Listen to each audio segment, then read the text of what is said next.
what would your last ever meal be? I assume it's a bit like death row meal, you know. My last ever meal on this planet would have to be like probably sushi and a beer. Man, I love like octopus sushi and Japanese like Sapporo beer. Oh man, okay, that is. I've always with sushi. I've like, you know, it's quite love or hate. Like a lot of people love it, and then a lot of people hate it. I'm just one of those right down the middle. Like I just think it's okay. Maybe I've just not had the right sushi. I don't know. Yeah, no, I mean, I was reluctant to it when I moved here to California, and you know, coming from Chicago in the early 2000s, like I was never exposed to sushi. I was like, what is this raw fish? I'm not gonna eat that. And my friends were like, you know, they're Californians, and they're like, no, dude, just put all your BS aside and try it. So I did, and lo and behold, it become my favorite food. It's I tried it was only like really late on that I realized that you don't have to cook fish like all the way through. You know, like if you have like a good tuna steak, you know, it's got like it's a bit like a normal steak, you know. And I had one in me and my girlfriend went to Venice recently, and I had the best tuna steak. It was so good. So maybe I need to try. The more I think about it, I think I've only ever tried like supermarket sushi. So yeah, no, you gotta get the legit restaurant sushi. It's well legit.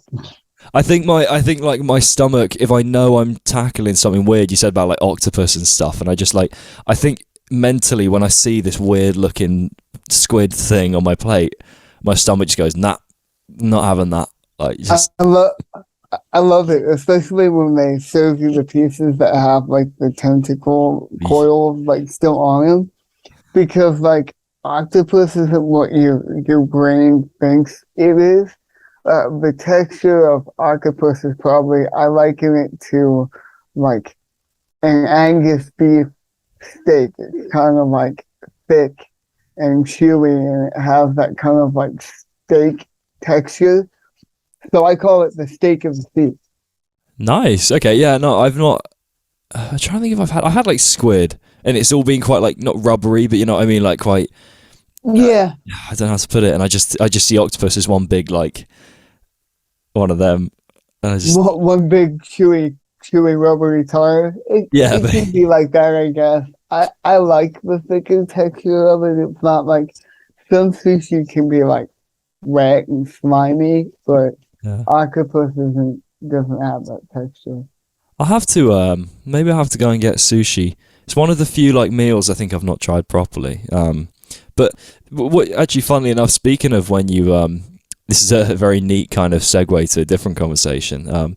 But you talking about your move to California. What was it that kind of prompted that move?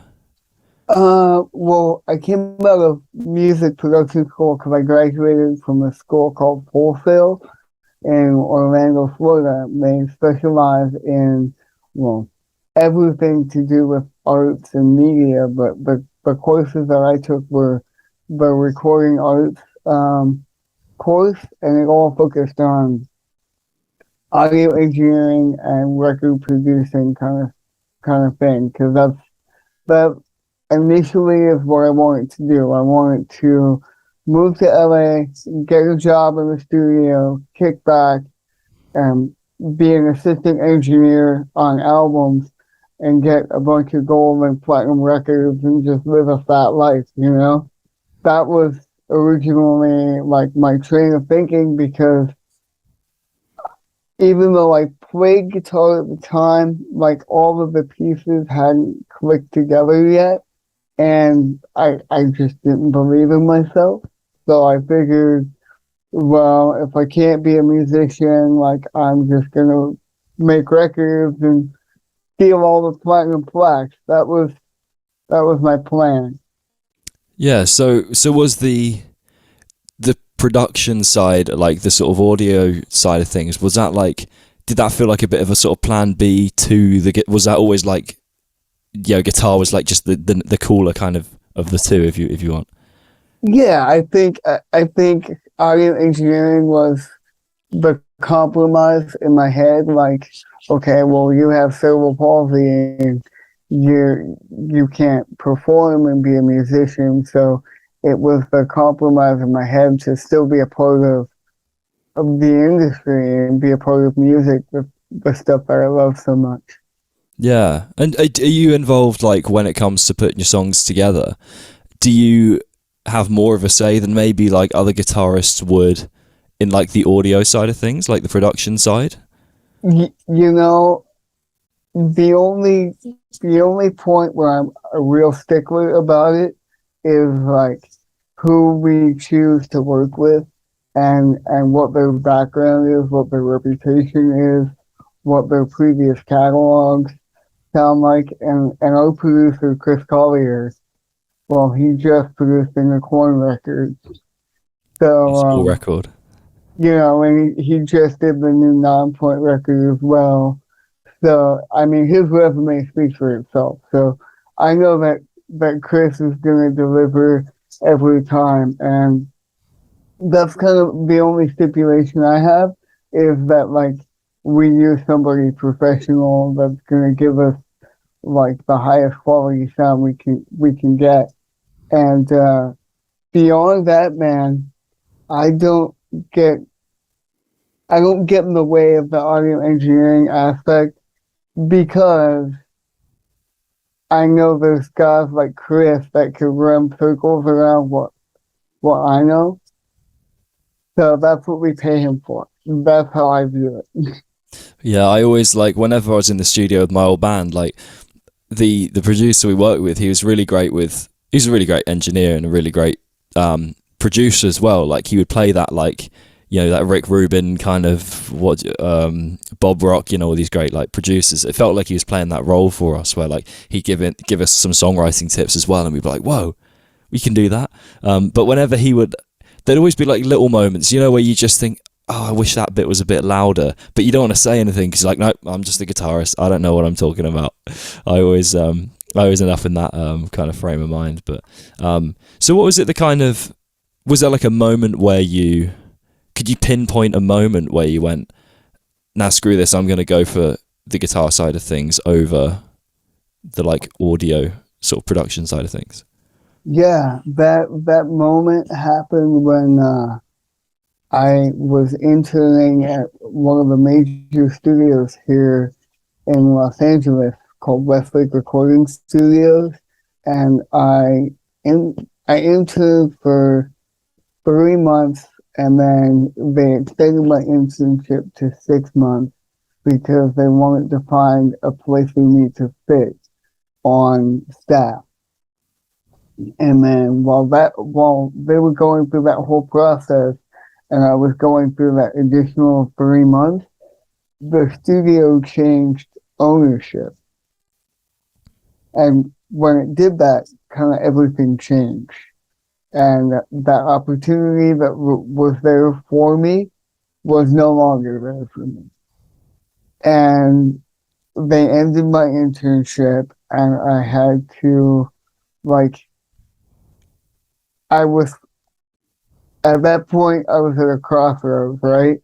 Where I was like, I can go and start over at zero at another studio and go through the whole intern process and hope that they hire me and hope that I get a position, or maybe it's time for me to pursue my own band, my own music, my own thing. And it was around that same time when I kind of had that special one-on-one meeting with Monkey, and I was like, man, I came out here to LA and nothing's going right for me, right? Like, I got the job at the studio, but I got the internship, but then I got shut down. I've tried to join a few bands, didn't work out for me. Like, I kind of hit that point where, like, maybe this is it. Maybe this isn't for me. Maybe I give up. And he encouraged me to if you can't find a band to join, you make your own band, and that's essentially the idea that sparked the Mendenhall experiment. Yeah, man. That's the I was that whole thing of kind of because you talking about moving to LA. It was LA, did you say? Yeah, Los Angeles. Yeah. Yeah. Because there's always that kind of thing of especially as a Brit, I see like particularly California, but actually just the whole US as like, I think a lot of us in hearing gloomy, particularly where I am in Birmingham, UK, it's just grey and like rubbish weather. And I think we see the US as just this, it is still seen, I think, as like this big space for opportunity. Do other people in the US see LA as that kind of creative like hub? Is it seen that same way that we in the UK kind of see it from over here? Well, absolutely, especially when I was growing up, like LA was and still is kind of viewed as like, if you want to make it in music, you either go to one of three places.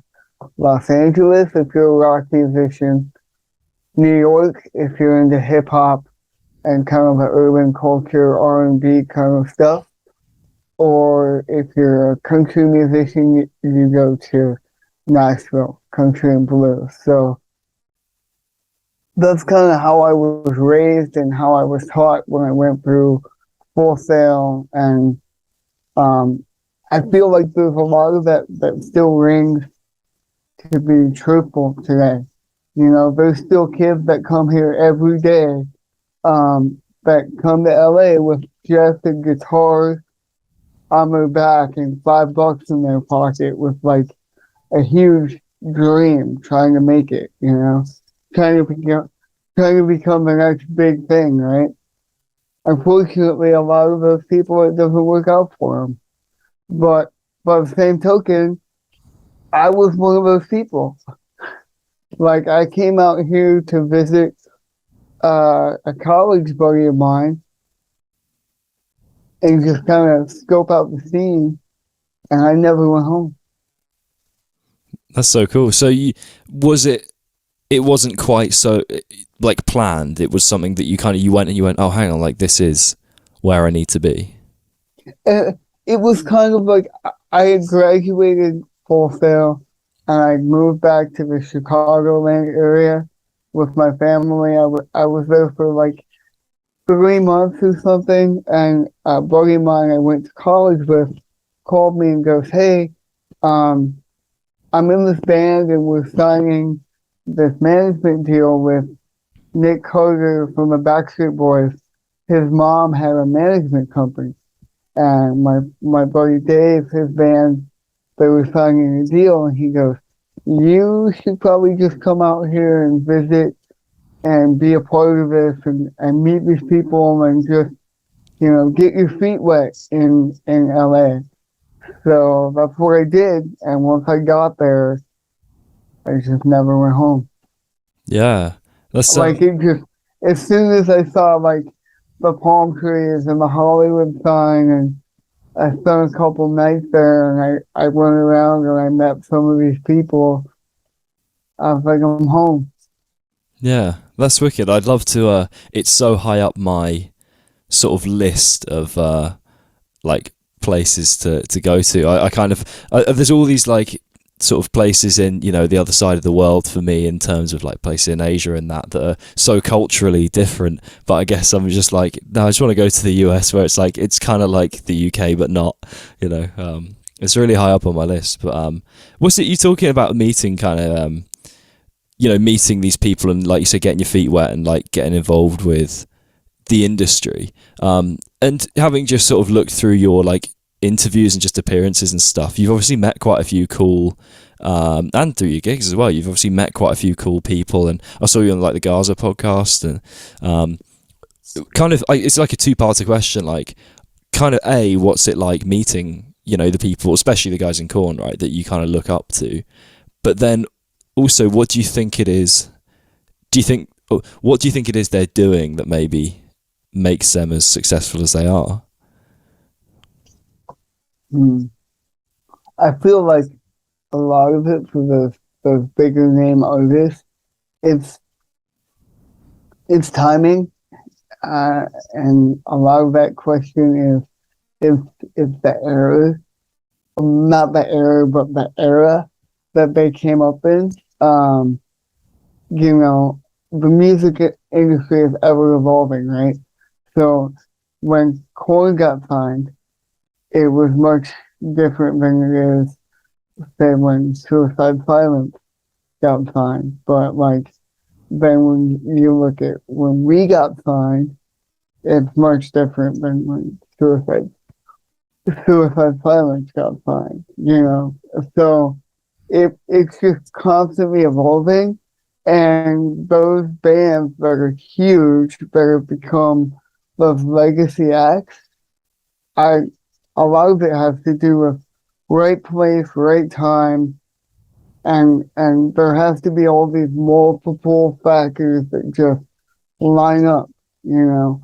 The money has to be there, the marketing has to be there, the record label has to want to back you. There has to be a buzz, there has to be like fan base. Like, to let's face it, like no record label is gonna sign you unless they truly believe that they can make money off it. It's a business deal. And I feel like a lot of up and coming bands, they don't realize that it's the music business, and it's not all about being creative. Yes, that's a part of it, but it's definitely more along the lines of how do we how do we create a product and then sell it, hands down. Yeah, it's I think that's something a lot of musicians. I think that's something that makes a lot of musicians struggle, like mentally nowadays, because they and I can kind of resonate with this. Like I'm kind of lucky because I did a bit of I studied like economics and business in sort of the later years in school, and then I did a little bit of university, and but a lot of musicians obviously they love music and they love writing music and being part of that creative thing, and then they realize they've got to like run a business essentially to do what they love, and it's like that's such a it feels like so like opposed in such opposition to what you really love doing. That creative outlet versus like running a business feels so different.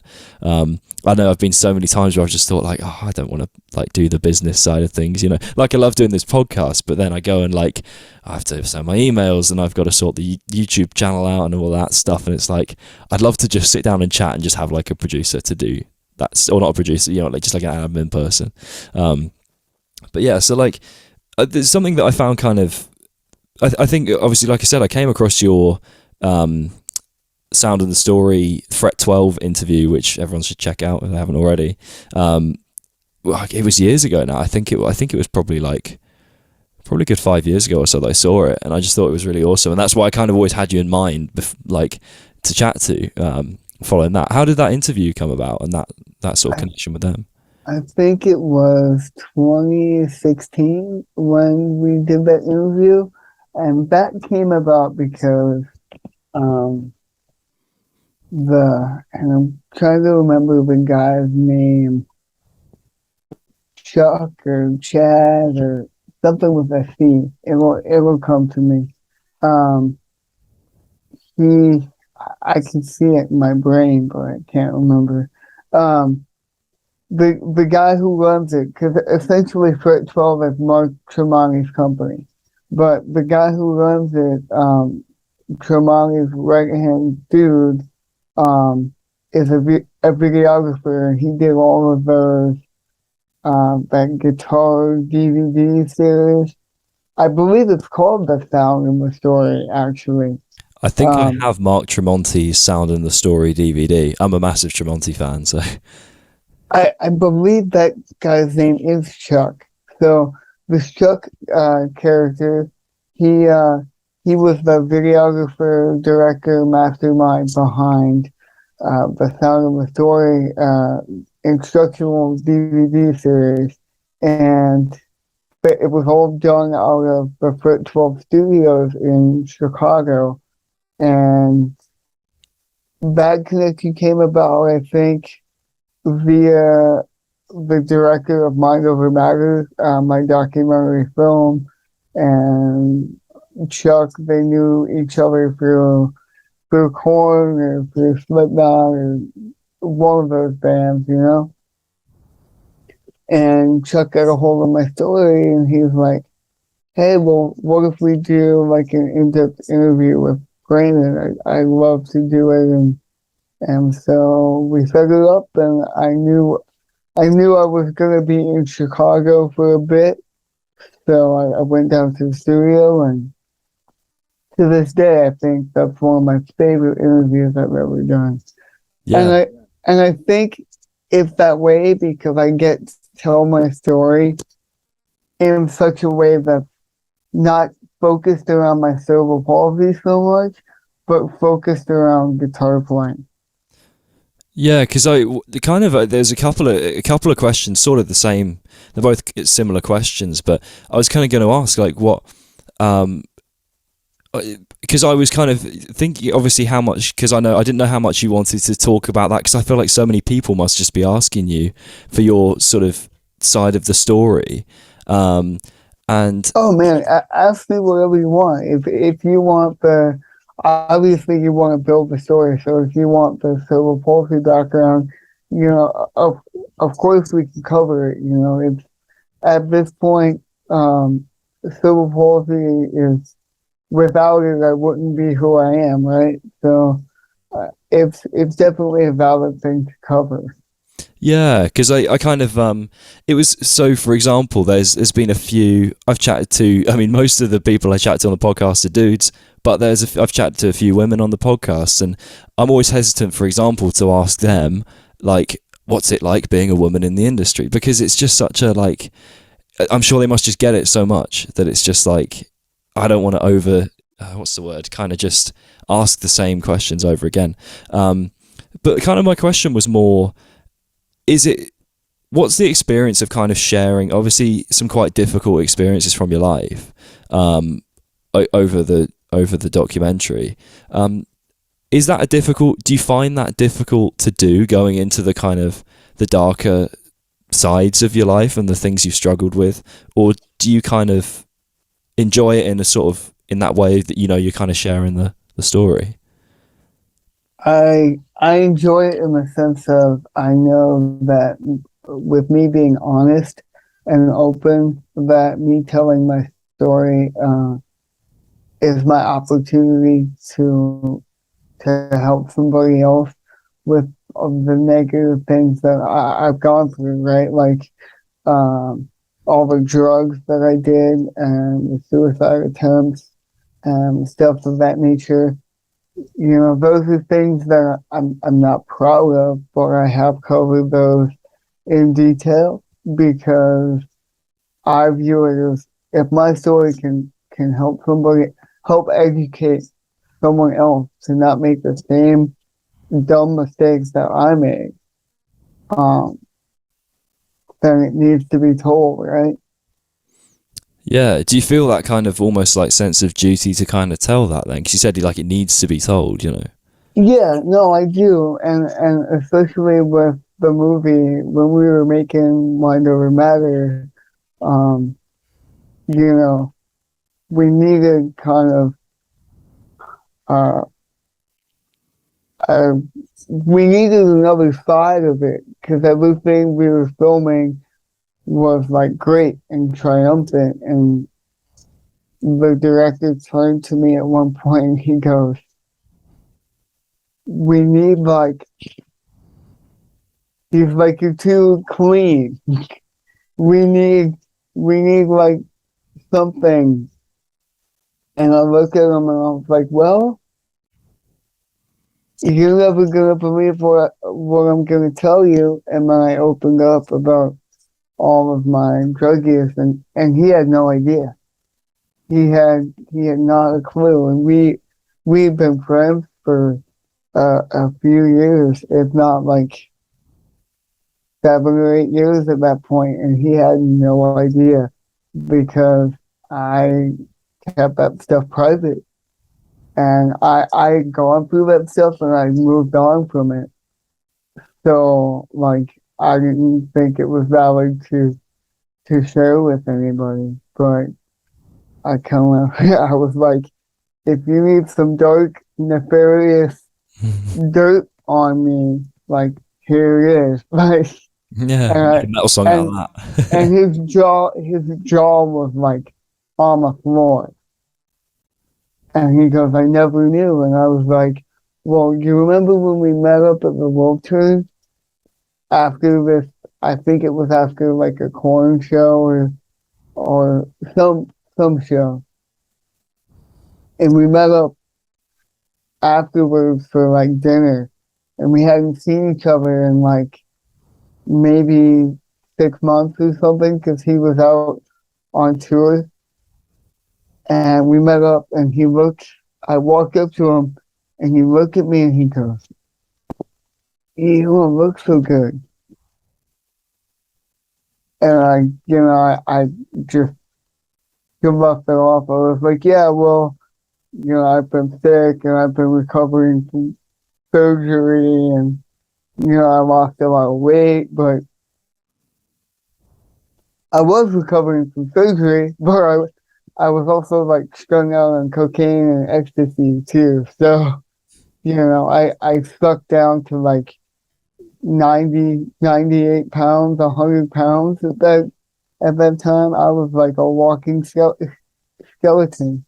But when he said that to me, I just didn't have the heart to be like, yeah, man, I'm dealing with demons right now. But obviously, years later, the universe said it was time for me to open up about all that stuff. It's a difficult thing to open up about. I think like there's yeah, it's something that obviously a lot of quite a lot of the time it's talked about. Obviously that men tend to have a problem with opening up about that stuff, right? What was it that kind of, was there something that prompted you to, and forgive me if I'm ever sort of delving too deep into it, but was there anything that you can think of that prompted you to go, okay, I want to talk about this stuff? I mean, because I'm assuming you talked about it with people before the documentary, for example. I think when it was posed to me to share it in the documentary, I think it was like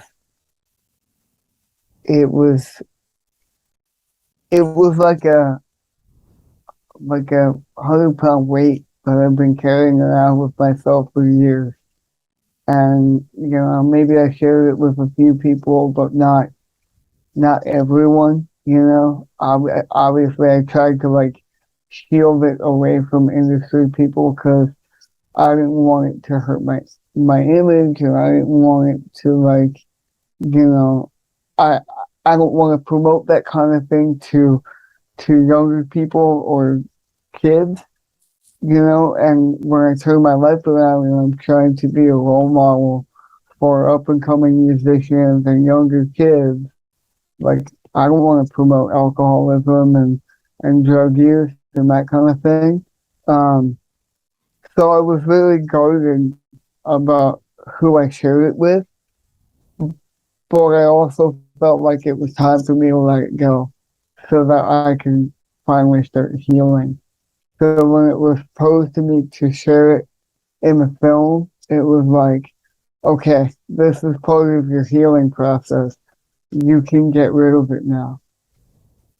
Yeah, that is it's a tricky thing to kind of talk about, because I think there's always that worry like of how people are gonna judge you, and there is that extra layer like you were saying about in the music industry where you have that image, don't you? Like, because it's tricky because the music industry can be amazing, like some amazing people, but a lot of people do just judge a book by its cover, and opening up about that stuff, they might go, oh, I can't work with him if he's stuck on drugs or alcohol, but actually open up about it is quite, obviously, like you said, lifting that weight off is something that's it's quite complicated like paradigm because there was a big part of the rock and roll industry that was built on like the old adage of sex, drugs, and rock and roll, right? But then, and it was that way for years. Like if you partied and you did drugs and you drank heavy, then that was cool, right?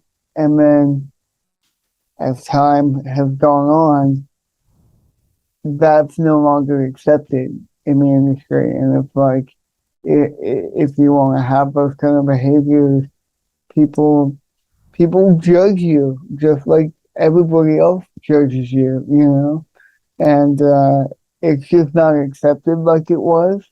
And I guess in some circles it is, but I feel like the musician in 2022 has to be a very clear-headed, very focused, very driven individual. If you really want to succeed in today's market, you can't do any of that stuff. That stuff is only going to weigh you down and distract you from your goals.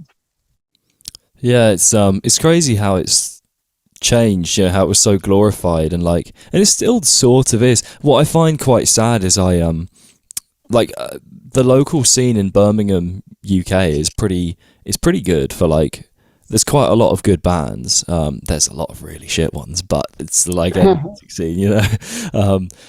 And I see some where they get so fucked up before shows, and like you can tell they think it's like part of what they need to do. They think it makes them play better. And oh man, I'm in this headspace. I'm in the music more. No man, you actually just sound like shit. I've encountered a few of them, enough of them. I normally do if I have a beer or two, that's me happy to play a show. You know, more than that, I'd start to kind of be like, okay, I think I'm going to miss some notes now. And less than that, I'd be a bit shaky. My rule of thumb is a half a beer to one beer, and that's it. After the show, all bets are off. But a half a beer to one beer before performance, and that's it. It's so funny. Carry on. Just a little bit to relax and take the edge off a little bit and yeah, I'm good, but that's it. It reminds me of a story. Me and my old band, we got invited to play this acoustic gig with some quite cool bands, like Tesseract and Silosis or Malevolence. Do you know any of them? Yeah, I know Tesseract for sure, and Silo. I think I've heard of that band. Yeah. What did you say it was? Silo? Malevolence as well. Yeah, pretty sure I've heard of them. Yeah, but anyway, we were the support to all of them sort of thing, and it was an acoustic gig, so our drummer didn't have anything to do, so he just got So he got really really loaded. Yeah, and there's sort of a manager there that we were trying to impress, you know, who put the gig on, and then our drummer Mike's just got his head down the toilet. And we're no. Great. Thing is, he's normally so composed, but he just drank so much beer. It was really good beer, to be fair. But he just got so messed up. But yeah, Dude, you talk about wanting to visit different places in the world, and I haven't had a chance to come to the UK yet, and it's definitely high on my priority list. Especially, you figure in Birmingham, right? Yeah, that's the birthplace of metal, man. It's there's Black Sabbath came from where you're currently living, so. I have a good story. I think you'll like this. So I've met Tony Iommi twice. Epic. And Epic. It's no, it's not. Oh, really? So I met him once, and it was epic. He did like so. I went to the music school in Birmingham, and he opened up the school. So I Right. met him there, and I got him to sign a couple of my dad's. I think it was Master of Reality and Sabbath Bloody Sabbath. He signed the LPs, which is really cool. That was great. Nice. But then day one of music school, literally the first day, we were given some stuff to prepare like the week in advance before we started. To perform in a group, so I was a guitar player, and I was feeling pretty confident. I learnt it and I could play it well, and then I got up on stage, and I was thinking, like, wouldn't it be cool if, because I knew Tony Iommi was there to open the music school, Yeah. the tape and that, and I was like, wouldn't it be cool if I'm just ripping a solo and he comes in, and then the this other guitarist comes along, and he's like, oh, I thought I was doing the solo. And I was like, oh, well, okay, that's, and he was like, just fucking around with like, so I'll do this verse. I'm like, what? Just like play the parts, And I got all on edge because I was like, I don't even know what I'm playing now. And I just played the worst solo of my life. And then, of course, I look up and Tony Iommi's at the back of the room. He was politely clapping, but I was like, I'm shit. It was so bad. Man. So I need to redeem myself at some point, because currently the Godfather of heavy metal thinks I'm a bit crap. Yeah, I have a similar story, not involving Tony Iommi, but like we played. I'll never forget it. We played the Viper Room, and we opened up for our friends in that band All Hail the Yeti, and that was the night that Ray Luzier, the drummer from Korn, decided to come check us out. Awesome. And if you've seen the documentary, you know that we've done this song called Prosthetic with Monkey from Korn. And we had just started. Prosthetic wasn't ready to be a part of the live set. It wasn't polished enough, especially at that particular gig, because we knew that Ray was coming. It wasn't polished enough to be in the set, and initially it wasn't in the set. And like 5 minutes before we went on stage at the Viper Room, my singer got Mario. He got all hard-headed and said, "Oh, we gotta play Prosthetic. We're doing it, man. We're doing it."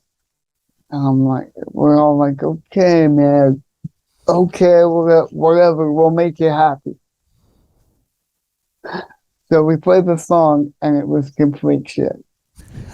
It was complete shit. It wasn't ready. It wasn't tight. And that was the song that Ray decided to film, and he goes, "They're not ready. They're not ready to open for Korn." Oh, no. So Ray, if you ever watch this, just know that I know that we weren't ready, and that we should have never played that song in the set, and it wasn't my call. But now if you come see us, that song is tight as balls, as they say. But back then it was not. We need to get this on Instagram and get tagging. So we can. I suppose you've got a pretty direct inroad to chat to Korn, to be fair. So, but Yeah. bit of a push on Instagram. Maybe they'll be like, "Oh, hang on a minute." But yeah, there's a kind of forgive me for kind of going back to the more sort of difficult conversation. There was just a couple of things that I thought that I wanted to get your insight on, because I know you talked about in your again, going back to this documentary, you talked about having trouble, obviously, particularly with your left hand, and obviously how like the modern guitar player, that's like what I can't remember what you said. It's like it's your most important tool, basically, isn't it? Yeah. I mean, your left hand is how you make all the chords and all the notes, especially rhythm guitar player, man. It's your definition. Yeah, because the obviously you could look at anyone who doesn't have trouble with their left hand, and there's always that grass is always greener mindset, you know, and I think it's something that nowadays is worse than ever. I have it all the time. I see so many people where I'm like, oh, they've got it easier or they've got it better, you know, for whatever reason. I think we're all so guilty of it. I guess my question is like, what's your process for like, kind of, I guess, avoiding that mindset of like, oh, that guy's got it easier than me or whatever? Because obviously that's such a detrimental mindset for anyone to have, regardless of what you're doing in life, you know? I feel like in terms of me versus someone else, right? I can't compare myself to anybody else, right? Because the way that I play and the way that my body is built and my coordination and my ability is always going to be different from someone else's. And I think professionally, like you can't really focus on what the next guy is doing. You've got to focus on what you're doing and be the best version of yourself, right? Rather than worrying about what the next guy has done or is about to do. Like, for example, like when we play live, I tend not to go out and watch a lot of the bands that play before us. And maybe this will shed some insight if some bands that we've played with, if they see this. Because I feel like a lot of them will think that I'm kind of a jerk because I don't go out and I don't watch them. But it's not them. It's not that I don't enjoy their music or that I don't think that they're good or not good or anything like that. I don't watch people that go on before me because I don't want to mentally psych myself out and think that I have to like, oh well, they did this on stage and they went like super hard, so I have to go harder. And then if I get in that mindset, then I tend to try and overperform and I actually make more mistakes. Yeah, it's Does that weird. make sense?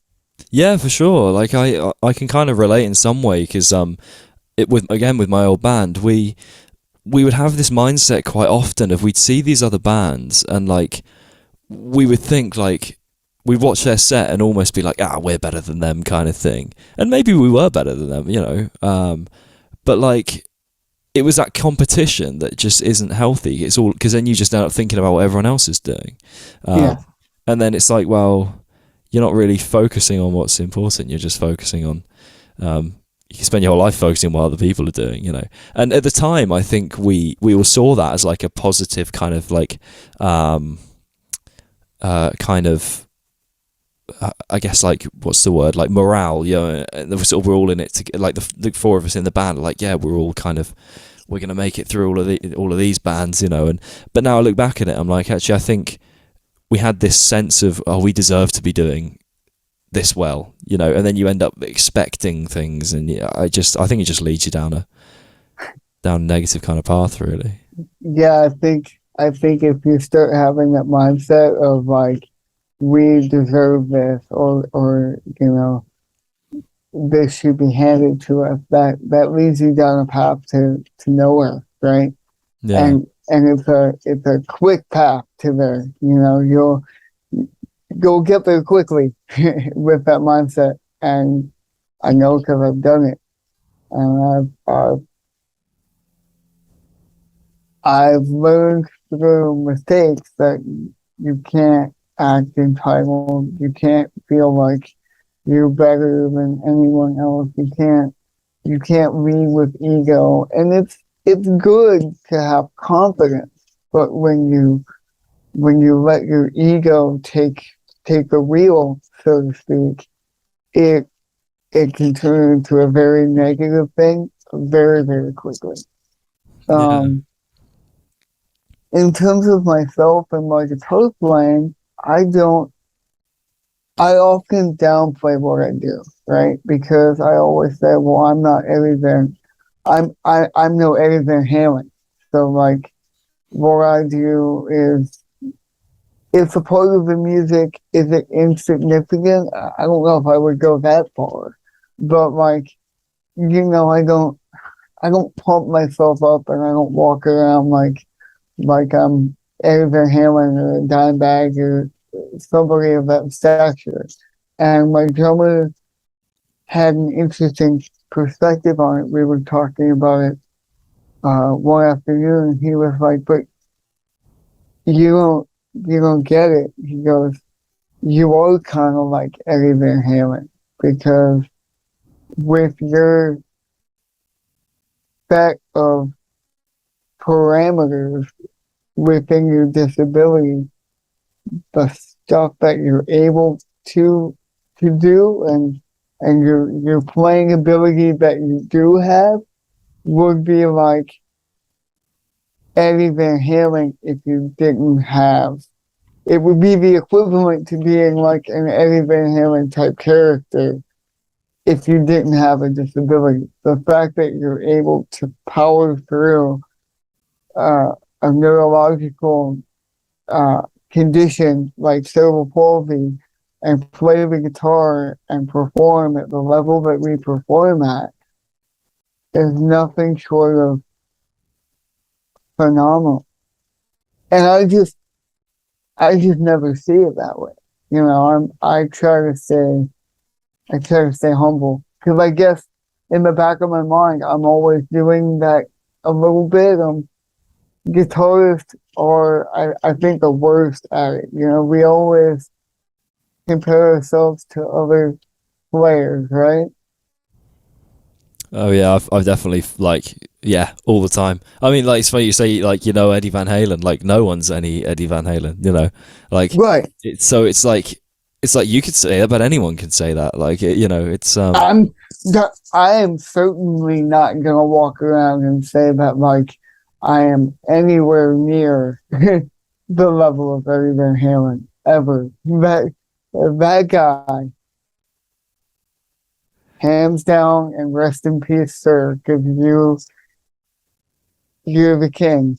Maybe Steve Vai, but Van Halen was king, man. Did you see what made me so happy was seeing Wolfgang play. Have you seen in the Taylor Hawkins concerts playing? You did Hot for Teacher, you did Panama, and he did one other not quite so like huge song, but it's still a popular song. I can't remember what it was. Did you hear him do the solos? I did. I saw the Hot for Teacher performance. I think the very first time that he did it, and dude, he crushed it. He crushed it, and everybody's on the internet because everybody trolls the internet now. Oh, I can't believe, and he doesn't sound like Eddie, or he sounds exactly like Eddie, or there's always these various opinions. But I thought he killed it, and for the people that can't understand how he can play so closely to his father, dude, he's been playing music since he was in diapers. Come on, people. He was taught by Eddie. Everything he knows. Come on. He was in Van Halen. He was good enough to be in Van Halen. Give the man credit where credit is due. I think it's so easy to jump on that like bandwagon, isn't it? And just be like, oh well, it's just because it's his son. It's like, nah. To be fair, I've heard a lot of Van Halen covers, and I thought that like listening live, there are people even saying that they thought he'd taken the tracks and just like mimed. No, absolutely not. That's asinine. Come on, people.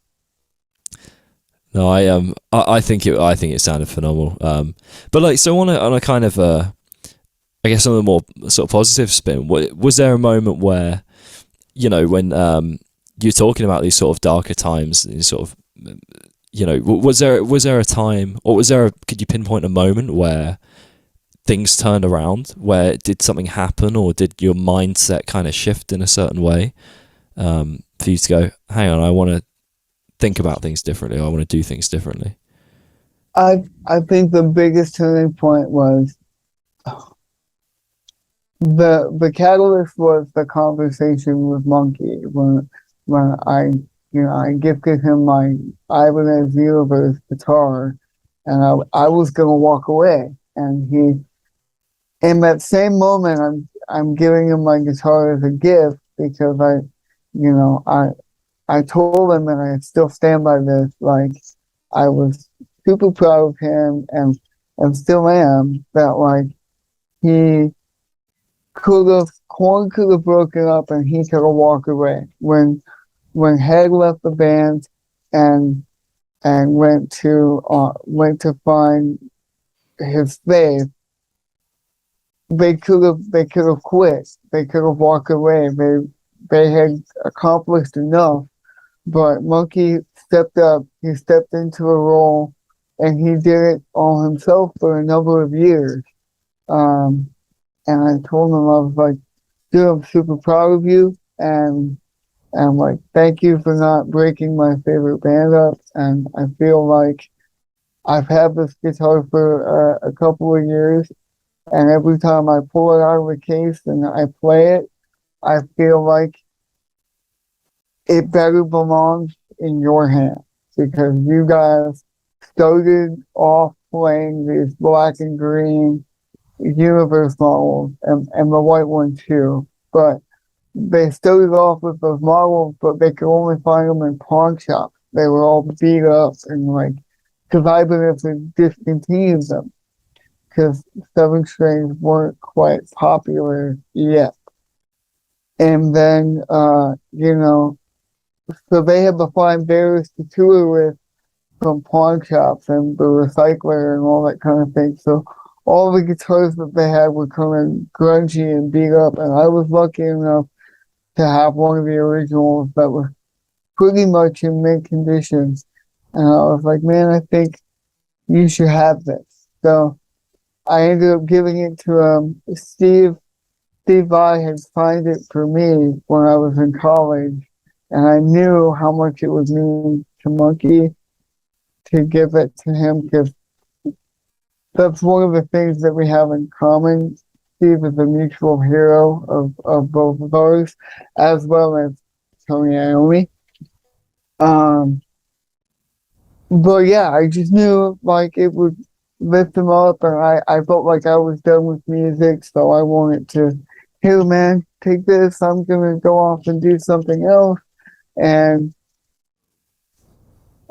again, the universe had different plans, because the conversation that him and I had changed my life.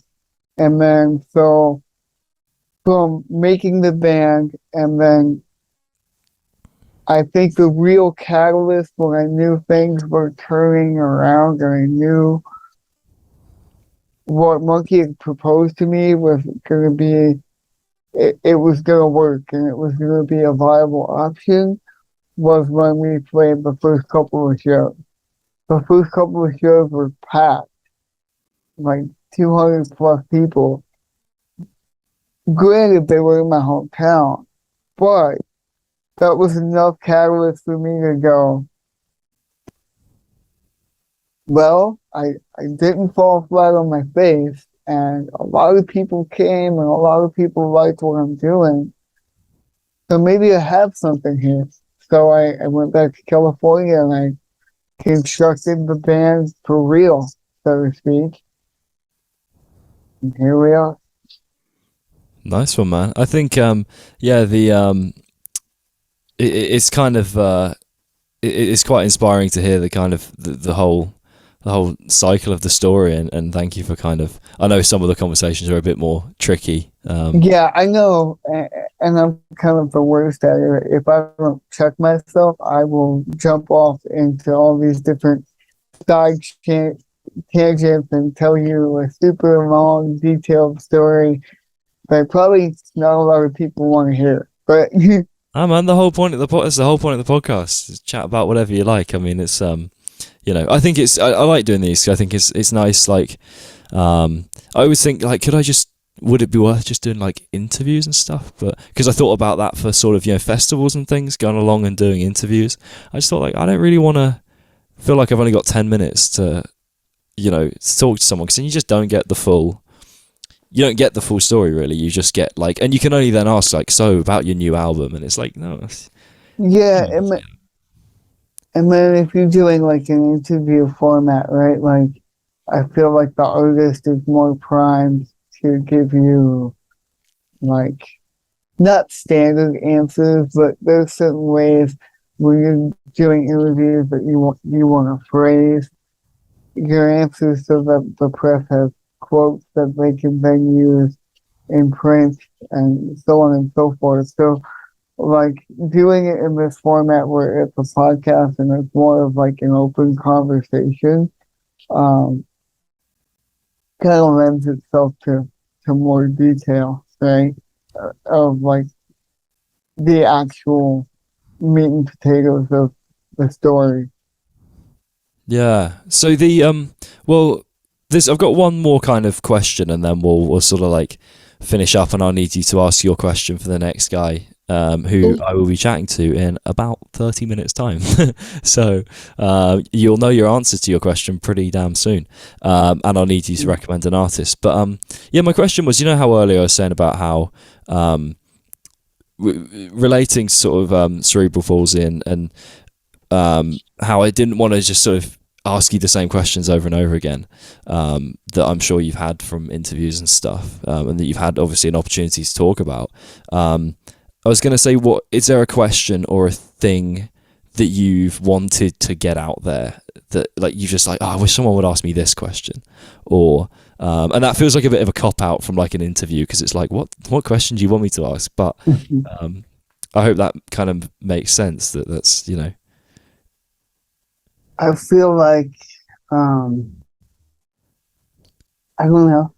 I would say, is there anything that you want to know about me that goes beyond the standard?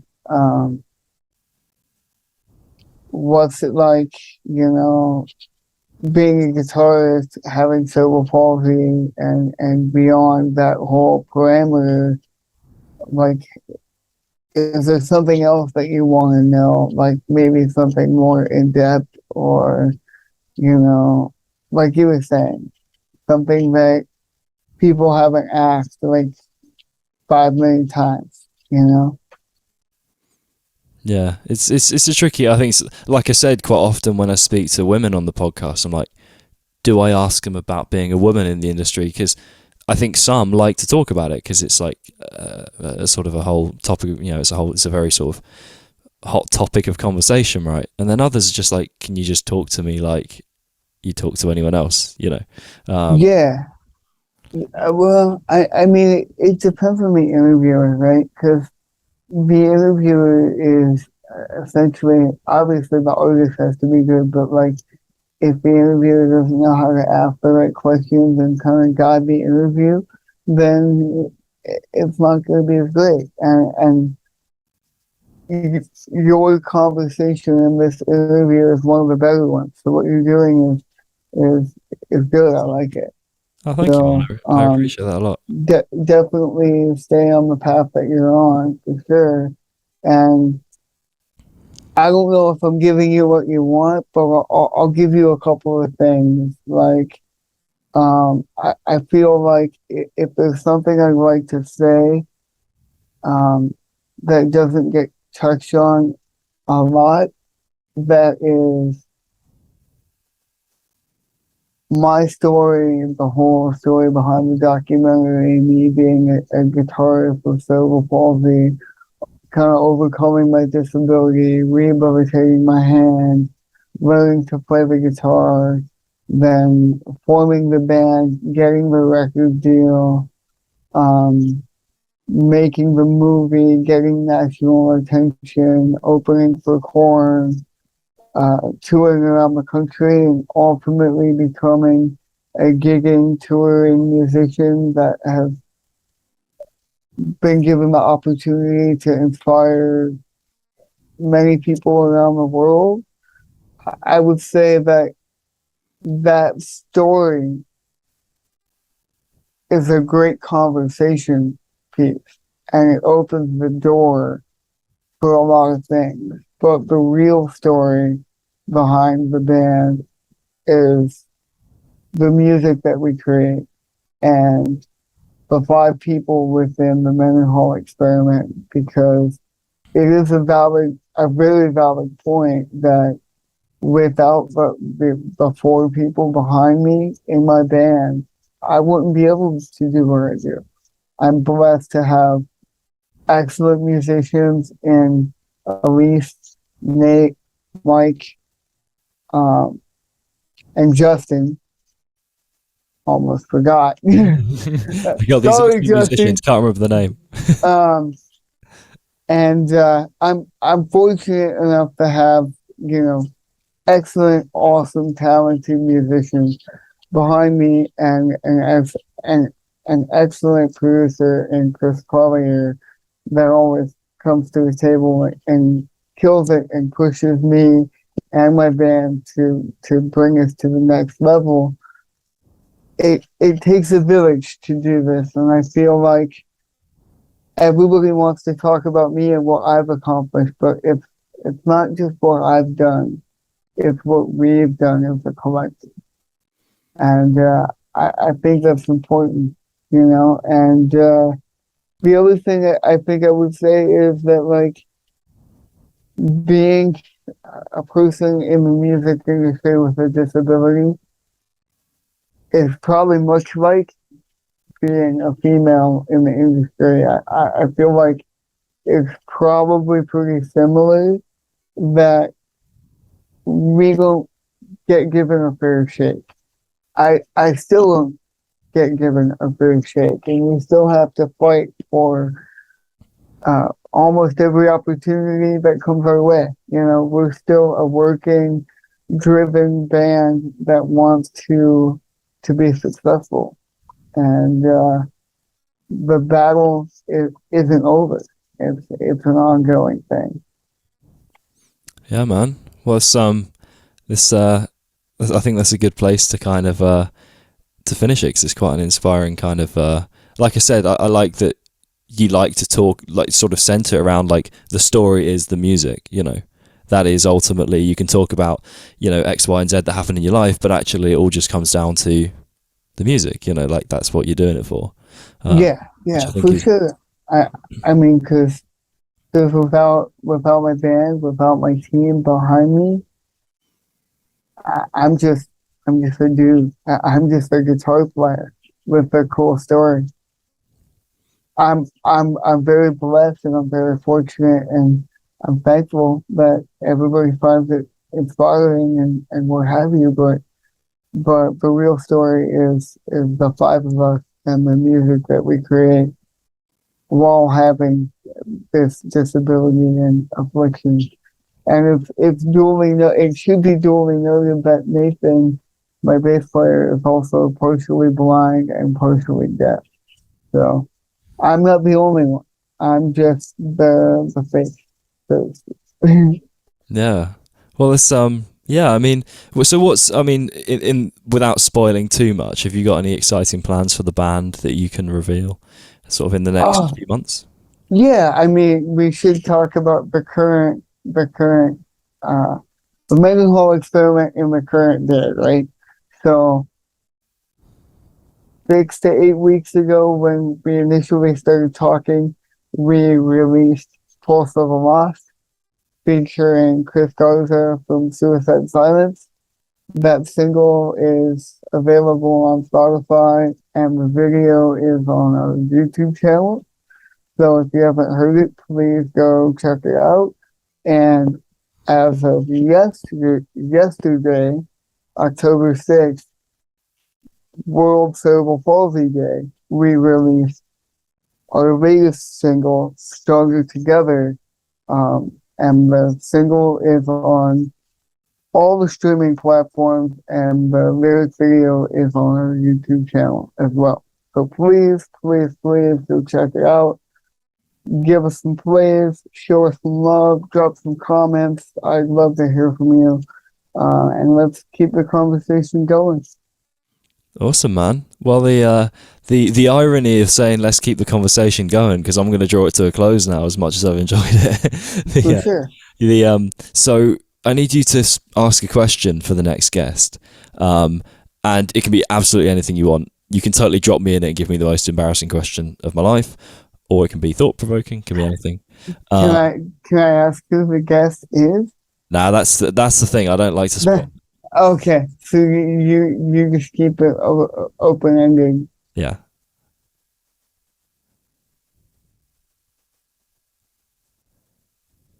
If the world ended today, and you could only take one instrument with you, what would that instrument be and why?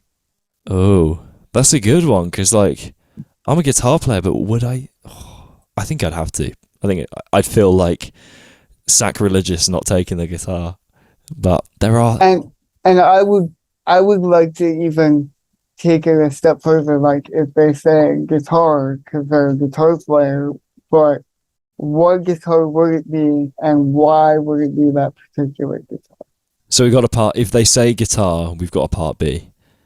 Nice. Or any instrument. It's like Which one? Whatever instrument they pick. Well, why that one? Especially if you have multiple. Yeah. Okay, cool. That's a good. I haven't had that as well. That's a good question. So also, lastly, I need you to promote an artist that you think deserves some love. Maybe one that hasn't got the recognition they deserve.